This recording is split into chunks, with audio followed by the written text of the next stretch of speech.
O texto diz aqui inculcar, em algumas expressões, inculcarás na mente dele. Isso é literalmente abrir a cabeça e colocar tudo dentro. Isso deveria ser feito com insistência, em casa, caminhando pela rua, ao comer, levantando-se, deitando-se. Deveria se ensinar sobre Deus, sobre amar a Deus. Mas primeiro eles deveriam amar ao Senhor com todo o seu coração, com toda a sua força, com toda a sua alma. E fica esse questionamento primeiro para os pais: você tem amado a Deus em toda a sua alma, em toda a sua força? Você tem amado a sua palavra? A lei é isso aqui. Para aquele povo eram realmente os mandamentos de Deus, a lei. Mas para nós é tudo isso. É a palavra de Deus.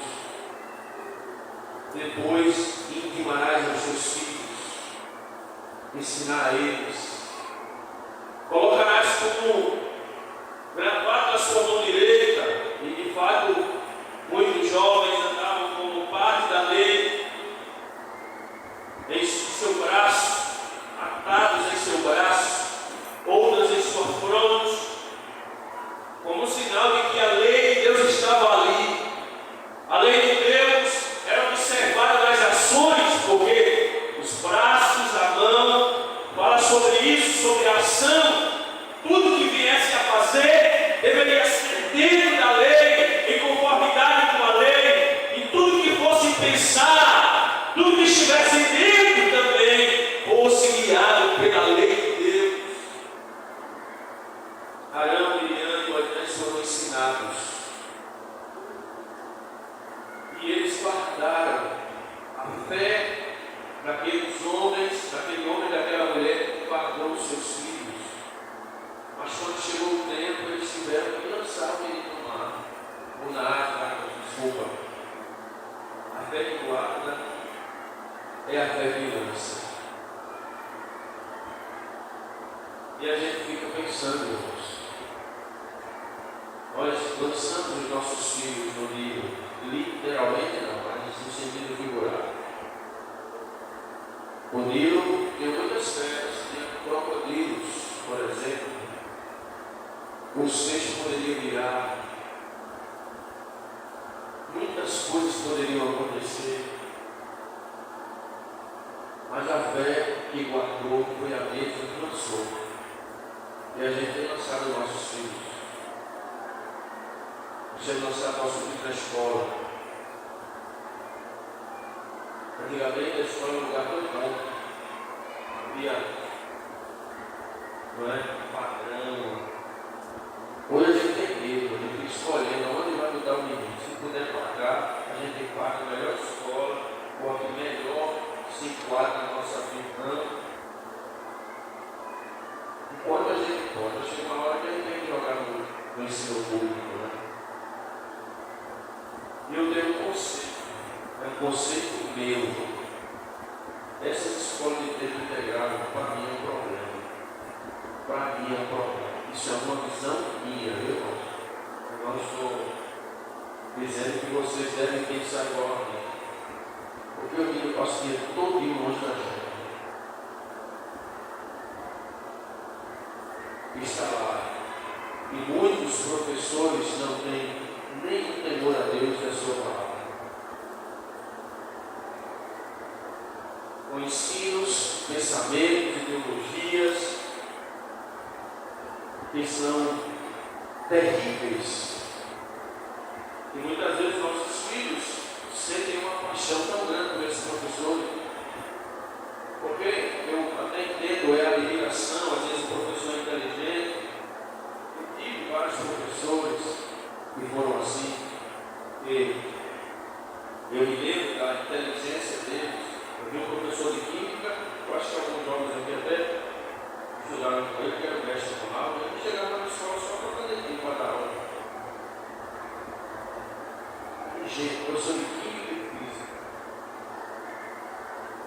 admirava a inteligência dele. Tive uma professora chamada Ângela Pires. Nunca gostei de português. Não estava aqui.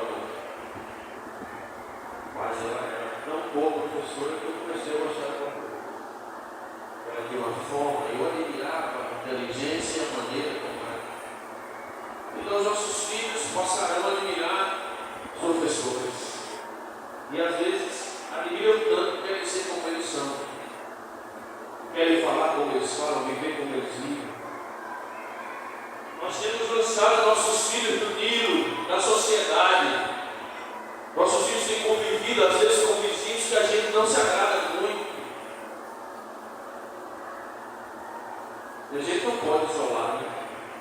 Às vezes a gente tem que jogar mesmo pela fé. Mas sempre vigilante, né, irmãos? Porque a mãe preocupou-se em mandar Miriam. Miriam já é uma garota, vá acompanhando vocês. Vá de olho. Essa é a nossa responsabilidade. Esse é o nosso papel. E chegará um tempo que os nossos filhos vão ter uma compreensão da gente de inimigos. Porque a gente é o vigia, é o implicante. Não deixa fazer nada, mas não deixe de fazer o seu papel. Vigie. Vigiar não significa privar de tudo, ou ser inconveniente, ou ser invadir a privacidade. Não significa isso. Mas vigiar é aconselhar, é estar sempre em alerta. Tem pais que deixam os filhos muito soltos, que não se importa com a vida do filho, não sabe com quem ele se relaciona, quem são os seus ciclos de amizade, o que eles consomem na internet, o que eles ouvem esses dias. Eu peguei os adolescentes aqui, aleluia. Deixa eu ouvir essa música que vocês escutam. Tem um negócio meio estranho, depois vocês vigiem o celular do menino. Porque eles passam a consumir umas coisas muito estranhas. Vai, eu só toco aqui, vou dar uma lição aqui. Isso é vigilância. Agora tudo com prudência. E a palavra de Deus diz que os pais não devem aborrecer os filhos. Tem que poder cuidar. A lei da casa é sua. Se você é referência, se Deus lhe deu um cedro, os pais têm que ter autoridade.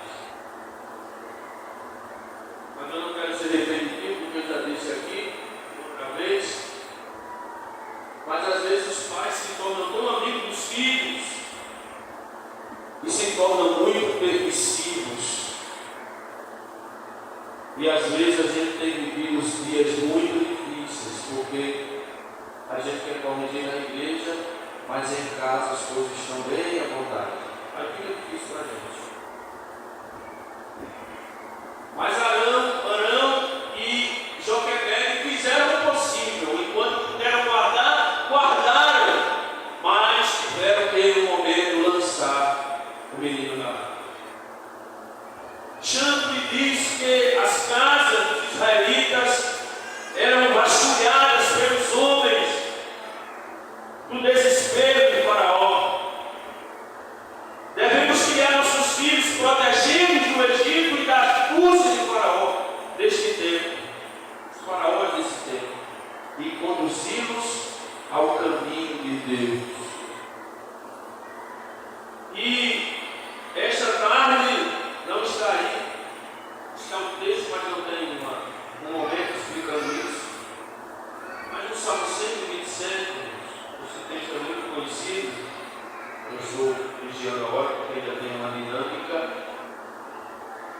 Quando a gente tem tempo, são dois dias, onde a gente não tem pressa para falar tudo.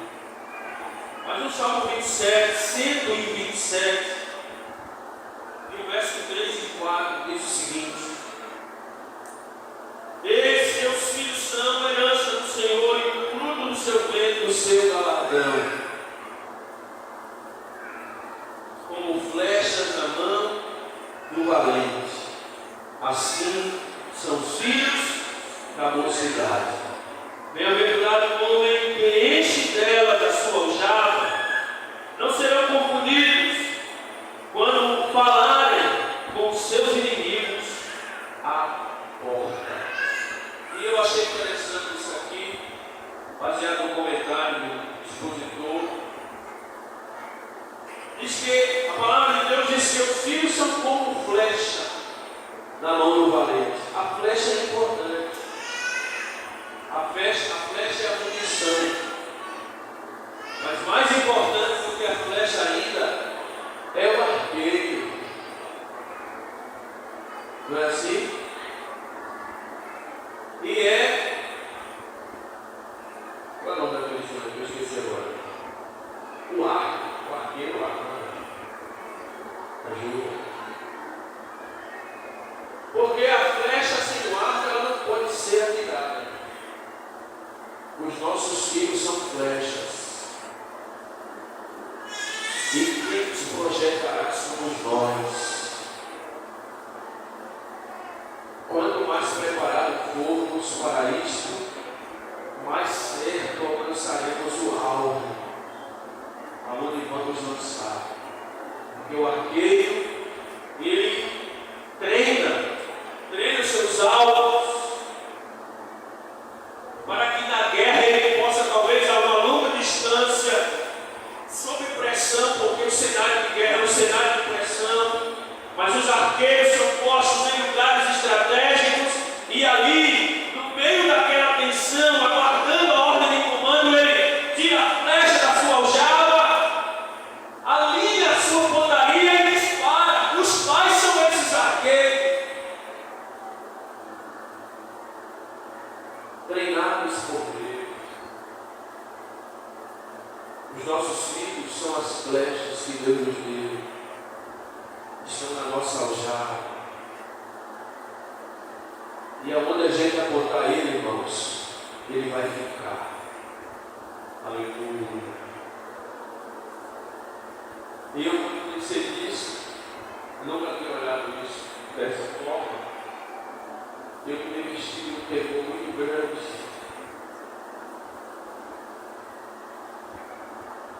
Me senti um pouco mais o peso da minha responsabilidade quanto pai. Porque os meus filhos serão projetados no lugar onde eu guiá-los, onde eu lançá-los, onde eu e a minha esposa lançarmos eles, ali eles ficarão. Aonde você tem lançado os seus filhos? Eles são bênçãos, são a herança que Deus nos deu, estão na nossa aljava. É um papel difícil para nós, e os filhos têm que compreender isso. Graças a Deus que muitos jovens e adolescentes estão aqui. Vocês têm que compreender isso. Quando muitas vezes os pais se tornam tão duros às vezes, só que isso dói a gente também. Um dia eu dei uma espalmalha no meu menino, e ele é quase transparente, né? Quando eu olhei a coxa dele, estava lá, a marca de 5 dedos assim, eu saí para chorar. Doeu em mim. Castigar dói a gente, maltrata a gente, corrigir aqui. Mas os nossos filhos são flechas. Amém? São a herança do Senhor, estão na nossa aljava. No tempo certo, nós os lançaremos. Peçamos graças a Deus e misericórdia para nós os lançarmos no lugar certo, no ponto certo, e aonde ele ficou fincado, traga o resultado que esperávamos. É assim. Amém? Arão e Joquebede foram um casal sábio. Com sabedoria se edifica a casa, diz o escritor no livro de Provérbios, capítulo 14, verso 1 e o verso 24, versículo 3. Deus deu aos pais destes jovens sabedoria para construírem uma arca flutuante e colocarem a criança dentro. Isto é sabedoria e criatividade. Dessa atitude veio a providência divina. Devemos usar a inteligência e criatividade na preparação dos nossos filhos como futuros líderes espirituais para o reino de Deus. Joquebede e Arão vinham tomar uma atitude de desespero para salvar o menino, mas não sabiam que era o trabalho de Deus. Aleluia! Aleluia! Que Deus nos dê sabedoria e estratégia, irmãos, para cuidar das crianças, porque a gente não sabe o futuro delas. Alguns até sabem o que Deus fala, não é? Eu creio nisso, sei disso, porque certamente Deus já falou sobre você e seus pais quando você ainda estava no meio da sua mãe, dizendo: esta criança, quando ela crescer, eu usarei ela na minha casa. Foi assim com Ana. Ana passou muito tempo pedindo uma criança, e Deus queria alguém para liderar Israel, porque a casa de Eli estava corrompida. Deus queria um juiz, alguém que exercesse o sacerdócio, alguém que liderasse Israel. E quando Ana orou a Deus, dizendo: Senhor, se tu me deres essa criança, eu te devolverei. Aí Deus disse: eu vou firmar um contrato com essa mulher. E quando ela quer uma criança para acalentar em seu braço, eu quero alguém que seja usado por mim para guiar o meu povo no meio dessa dificuldade. Você pode estar criando alguém muito grande dentro de casa, sem ter a ideia de quão grande Deus tornará o seu filho. Eu digo grande, no sentido humano mesmo, que a gente tenha plena consciência de quem exalta é Deus. Um dia, a mãe do pastor Ailton brigou com ele em algum momento da história, da vida dele. E Deus usou alguém para ela e disse a ela: peça desculpas a ele, porque você não sabe quando esse menino vai ser grande e como usarei ele dentro dessa igreja. Estou dizendo esse testemunho porque nós não temos a ideia de quanto Deus vai usar os nossos filhos, de como Deus vai usar os nossos filhos para a sua obra e na sua casa. Então, que nós possamos pedir a Deus sabedoria para conduzir-nos na casa do Senhor. Segundo, aqui, esse casal era um casal vigilante.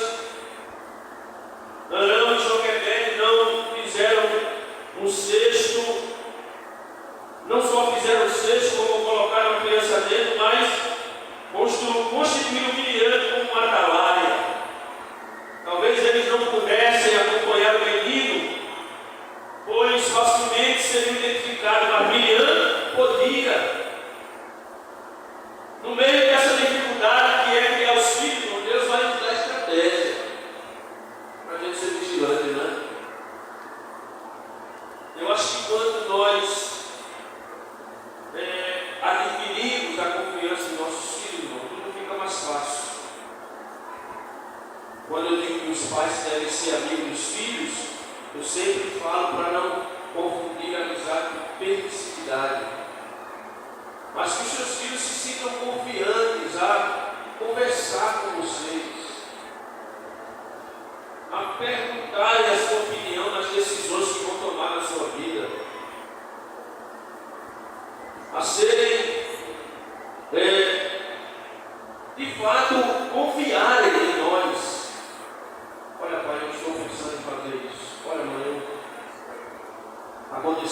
comigo. Ainda que ele saiba que vai ser finalizado, mas nós tenhamos esse cuidado de ensinar nossos filhos que eles precisam confiar na gente. Não designou Miriam para criar o menino até quando certo. Quando chegou o tempo certo, Miriam disse: olha, eu conheço uma mulher das Hebreias. Talvez ninguém tivesse olhado a semelhança. Pode ser, dois irmãos, podem se parecer esteticamente, né? Mas ali as concubinas da filha de Faraó, nem a filha de Faraó, nem percebeu que era da mesma casa.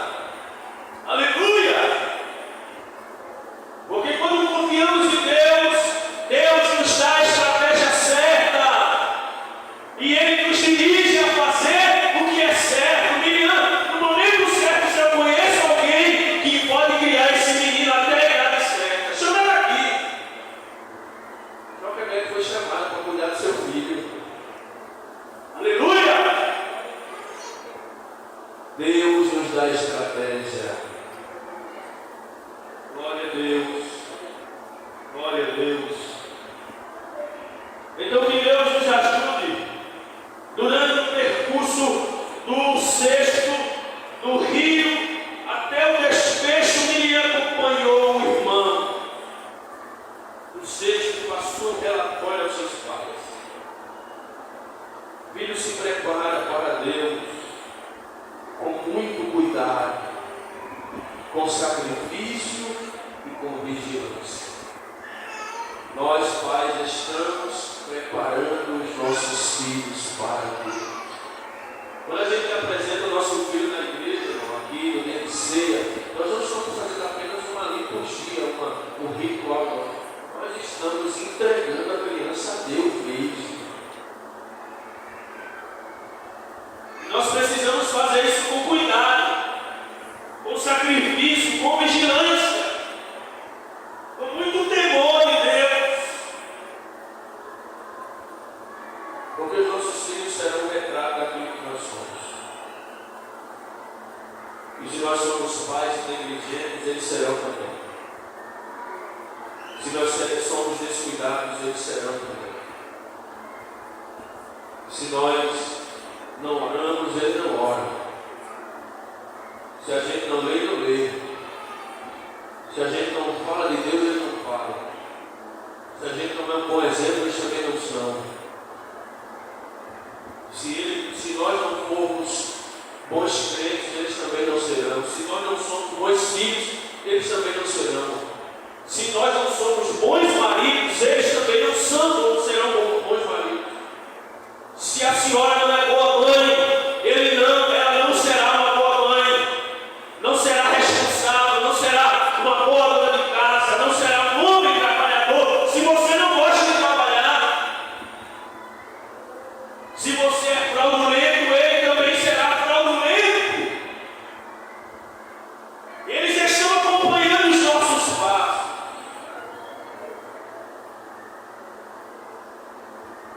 Então que Deus nos ajude. Amém? A sermos a referência. Agora há casos em que há uma família dividida, né? A mãe é crente, o pai não é.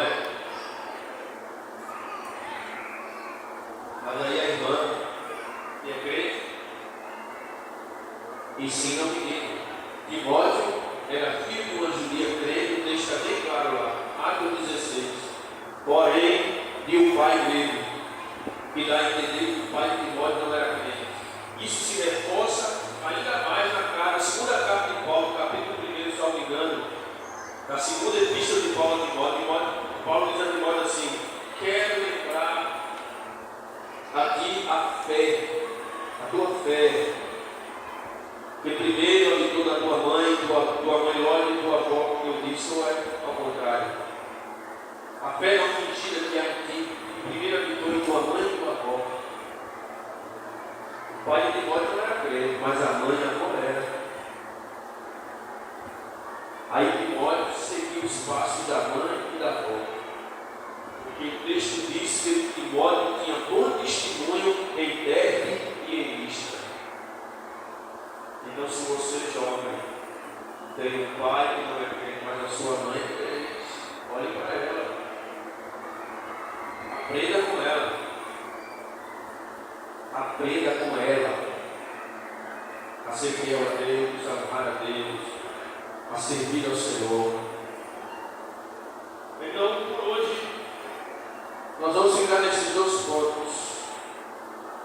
Arão e Joquebede foram homem e mulher de fé e vigilantes. Creram que no meio daquele caos Deus guardaria o seu filho. Mas o fato de crer que Deus os guardaria não os deixou à vontade, não os deixou solto, não os deixou livre. Cuide do seu filho. Não deixe ele na mão de quem não conhece a Deus. Não deixe ele refém de quem não conhece a palavra, porque senão você terá prejuízos muito grandes. Amém? Amém?